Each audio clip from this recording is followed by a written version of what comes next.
Kasi balay, na mga buhok na dito siya bubuyo sa ilalom na makakuha siya comfort and safety. Makapanganak po siya dito. Para po sa langgam, na po nest, makapahulay siya dito. Pero ingon ni Jesus, ang Son of Man, wala daw kapahulayan.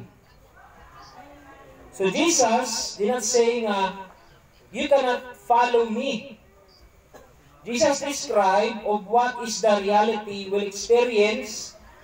Kung si Jesus, yung Jesus, dili man iyang kingdom, dili man iyang lugar ni. So, ma-experience ang usa ka disciple ni Jesus nga, maabot sa panahon nga, way korta, na persecution, sultihan ka sa pikas, sultihan ka diri, mapriso ka, sa to, wala kami napriso. Pero napriso, katong wala nakapasaylo. Napriso sa kagalingon. An easy life, no discomfort, physical discomfort, hardship, unpopular. Pag musulod ka kang Kristo, unpopular ka. Di ka musikat. Kung magpasikat ka, kalibutan ang imong tinguha. Jesus didn't promise anything glamorous life. Kana ganing parang murag kinsa ba? So, kang Jesus, luki siya nga nagpamuhat sa Ginoo. Wala ko siya kapahulayan siyang ulo. Siyang kaugalingon, ang siyang pahulay. Kaya ang ni Jesus, ang purpose, to minister. Ministry is to serve. Kung ikaw sunod-sunod kang Kristo, na kay sacrifice buhaton para sa iyaha. So, man Jesus, my kingdom is not of this world. Iyang gi-empty himself, leaving behind temporary his glorious life in heaven for us to have eternal life. Mo na ingon ni Luke sa Lucas 9:22, ang ako anak sa tao kinahanglan mag-antos gayud sa paghahimuon kanako sa mga pangulo sa Hudyo, kadaugan sa mga pari, ug matutudlo sa kasuguan. In other words, kung mapalo ka kang Kristo, ikaw po maka-experience ani. Ang bangutana, kung isunod ka kang Kristo, wherever you go, Lord, I will follow you. Tinuod ba na sa imuha or diretso ra nga pagsulti? So muna nga, when you decide, count the cost. Willing to follow Christ, should ask ourselves, am I willing to become unpopular? To be criticized by others? To experience hardships, physical discomforts, or penniless?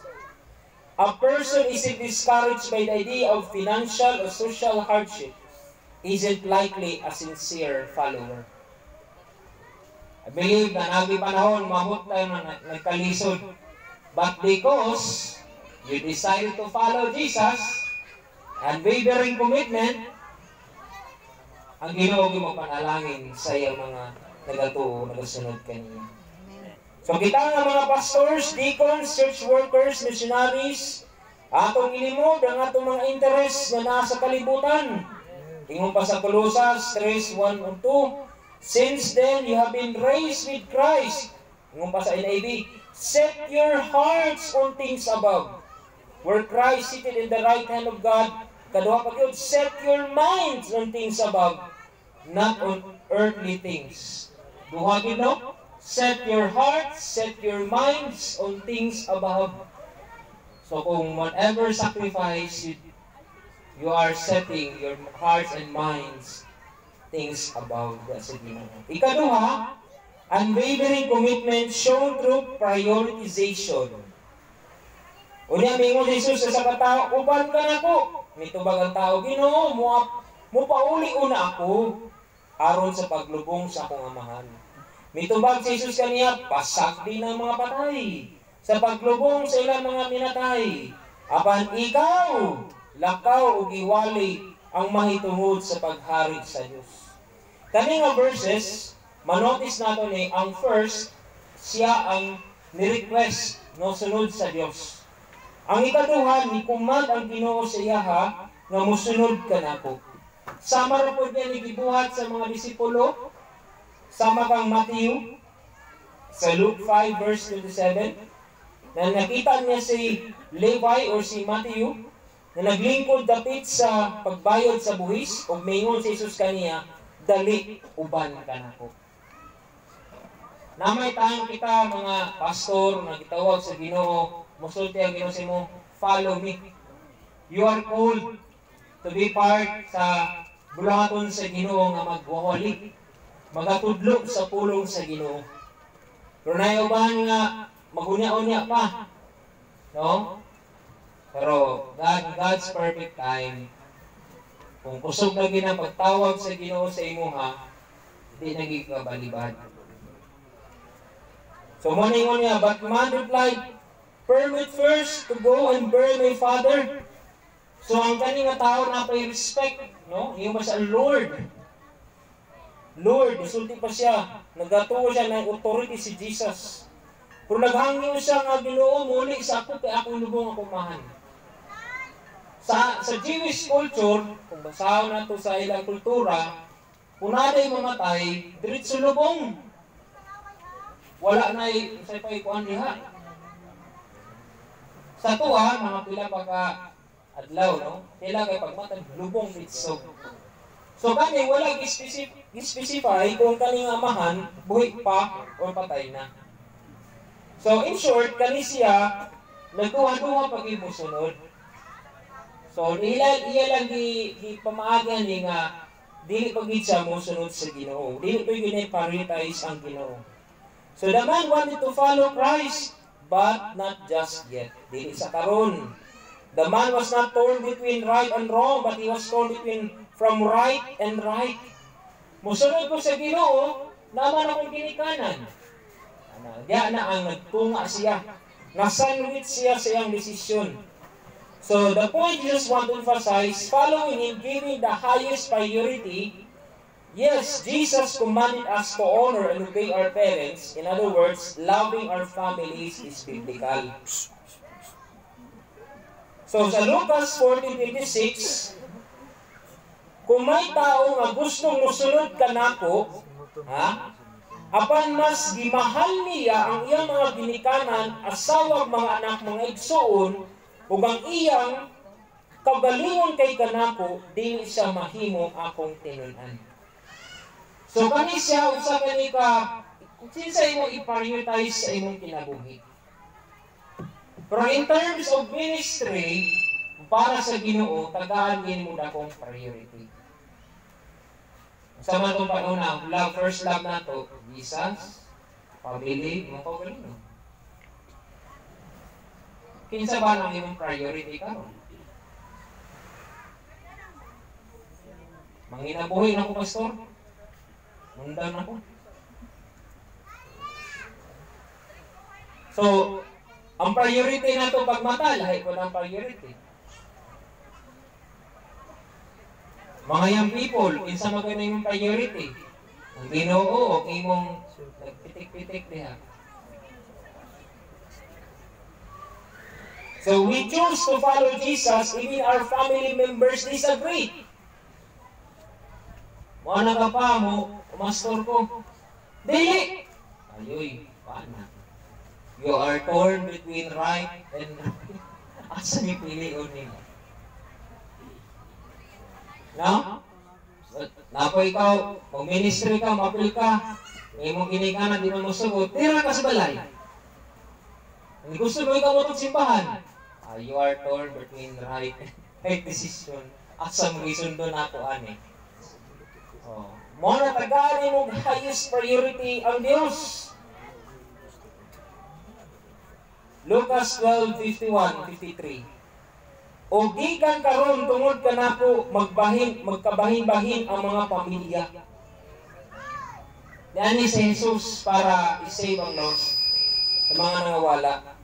Kung nakita sa nani si Jesus diri nga magkabahin-bahin ang pamilya tungod nga musunod sa iyaha. Our highest priority today is Jesus to seek His kingdom, not our own kingdom. We crucified our passion and desires together in Christ, in the cross. Jesus was unafraid to discourage potential disciples. Jesus interested is more in quality than quantity. Delayed obedience is considered disobedience. Psalms 119 verse 60. So, regardless madaghan man ang sulod sa simbahan, madaghan magamay, ang importante, gi-prioritize ba ang mga membro nga si Jesus unahon. Kung managhan pa noon, di man kita makabalo silang unahuna, mas maayo quality. Kung managhan, mas maayo quantity yun. Ikaduha, our highest priority is to serve God because we are saved to serve others. Regardless sa itong trabaho, we are called to full-time Christian service. Si Jesus, nanay pair, no? Nana siya'y pauban, nana siya'y mata, kita, iya mga mata, nga makakita, na dalunggan na makapaminaw, na mga kamot nga makatabang, o may kasing-kasing nga magigugma. So in other words, when we let Jesus be the center of our lives, it will avoid having a self-serving mindset. Nga ikaw ay serbisyuhan. Ikaw tagdon. Ikaw pa hulatan. We are saved to serve. Don't make excuses. Procrastinate. Unya-unya pa. Wait for better circumstances. Kalapay maayo mga panahon, diya pa na kubuhaton. Pero kailangan i-prioritize. So when we prioritize our focus on wealth, success, fame, promotion, than giving the highest priority to Jesus, we would not fulfill the purpose of Jesus through our lives. So bantayan na ito unwavering commitment shown by true prioritization. Ikatulo, unwavering commitment shown through single-mindedness. Usang panguna-una, mga sa pagyud ningon kang Jesus, Ginoo mo ba na kung kanimo? Apan tuguti una ako nga mupauli ug manamilit sa akong pamilya. Mito ba Jesus kaniya ang tao nga mag-adaro, magisigig lingi, dili angay nga maapil sa paghari sa Dios. So kani nga katulong nga nananghid kang Kristo points out nga muhatag manghangyo ba hangyo Ginoo muli sa kusang balay mababay sa ko dito sa pamilya. Plaster sa nako sila kay bago mo sunod. Iba si Ginoo kabalik. No? So the farmer, ang gihatag example sa Jesus sa farmer. The farmer keep the row straight, no, by focusing on object in front na daw ginatanaw sa unahan. So ang farmer will start to plow, but looking backward will never make straight rows. So kung magtanaw-tanaw balik sa likod, hindi daw straight ang mahuman niya. So being a single-mindedness, keep our eyes on Jesus and never take our eyes on Him. So in short, to hold on.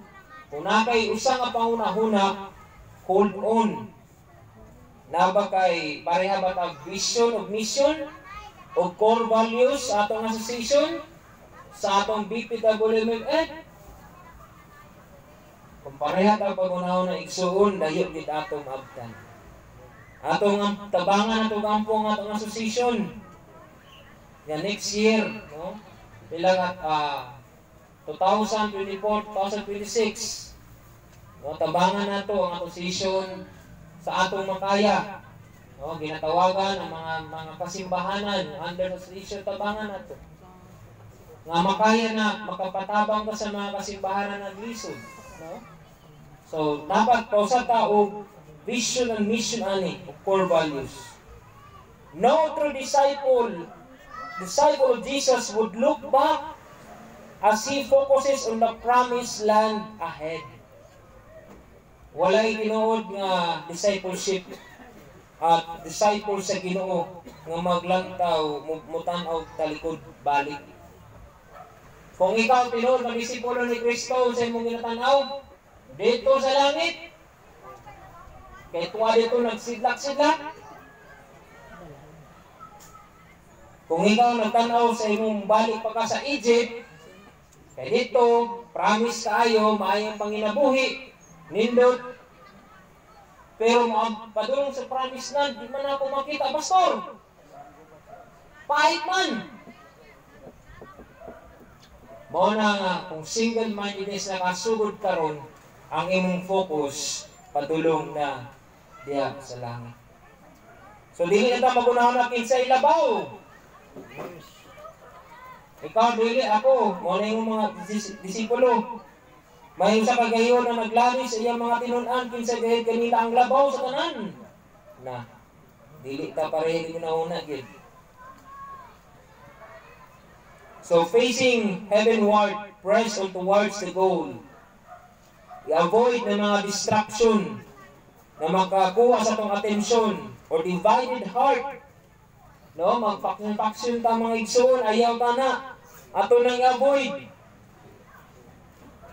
Kaya ang Ginoo wala man i-divide, nag-iusa man. Naiusa ta sa iyaha, nga magbulag-bulag man ta. So, kanalang igsoon, silang taman ang unwavering commitment. And I believe na kitang tanan, pareha ta. Naaman tayo mga problema sa itong asosasyon, i-pray nato na sila. Di magita ma-please ang tao sa gusto nato ginabuhat. Nagi mo disagree, nagi mo dili ganahan. Pareho nga pray nga magkiusa lang ka sa pangalan ni Jesus. Wala gyud may tabo nga maglain-lain ta. Walay una-una nga mubiya. Ang mubiya ginawa pag na kiusa sa ato sa diya sa Ginoo. Sakit man, pero mo ang reality sa tao. Kaya tungod kita, we are saved by grace again. Amen. We are saved by grace, not by works. So maninag ang tanan, let us pray.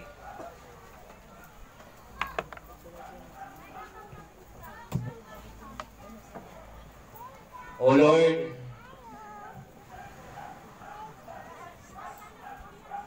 righteous, holy, and just, we humble ourselves, Lord, as mga tubangan. And we are nothing without you, Lord. Salamat, Lord, by your grace, we are saved through faith. Salamat, Lord, nag-iusang kami, Lord, ining adlaw sa among family day. Salamat, Lord, sa matagusa na nakaanhid save and sound. Lord, may you set our hearts and minds, Lord, sa katumong, Lord God, to glorify your name. Magpadayon, Lord, sa pag-promote, sa pag-preach and teach sa iyong pulo. Aron Ginoo adunay makadawat, maginulsol, magdawat kay Ginoo Ginoo. Lord, nakita ni mo, Lord, ang among mga problema, Lord, sa mga asosasyon, sa DPWM, Lord, really up to you, Lord. Limitado lang kami, Ginoo, but Lord, ikaw mag-iusa ka na mo, Lord. Ikaw mag-storya sa mga kaubanan. Ikaw mag-change sa mga unang kasing-kasing, Lord God. Lord, ay mga butangan, ikaw magkasinabot, Lord. Lord, ikaw mag-tambalan natin. Ikaw mag-tambal sa mga samad, sa mga kasing-kasing, sa mga una-una, Lord, sa mga kaubanan. Lord, we believe, nakatpo kami, Lord, na hindi kaganahan na nitanan. Ang pag-ampo, Lord, ayaw tuguta. Ayaw itugot na si Satanas, Lord, madaog sa aning mga problema, sa aning mga issues, Lord, sa amo na station, Lord God. Lord, ikaw mga bless, Lord, sa tanan ng mga officers, tanan mga president, Lord, sa mga auxiliary. Lord, yung magkayusa sa katumong, Lord God. With unwavering commitment, Lord, pakita ang sacrifice, i-prioritize, oh Lord, among